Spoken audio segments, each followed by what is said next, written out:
Open Streamline and you'll see your connected device in the Start view. If you don't see your device here, check the documentation to see if you have everything set up correctly. Select the device and then select the application you want to profile. With this option enabled, Streamline will automatically select a counter template appropriate for the GPU in your device. If you would rather build your own counter configuration, you can use Advanced mode to select the counters you want. Select Start Capture and specify the name and location of the capture file that Streamline will create when the capture is complete. The app will start on your device and Streamline will start capturing data.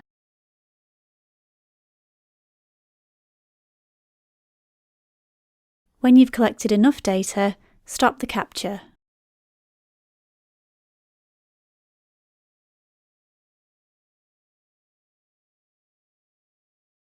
Zoom into the timeline to focus on areas of interest. There are a range of charts showing the performance counter activity over the duration of the capture. Investigate these charts to help you diagnose performance problems in your application. For more videos in this series, and for more information about Arm Mobile Studio, visit the Arm developer website.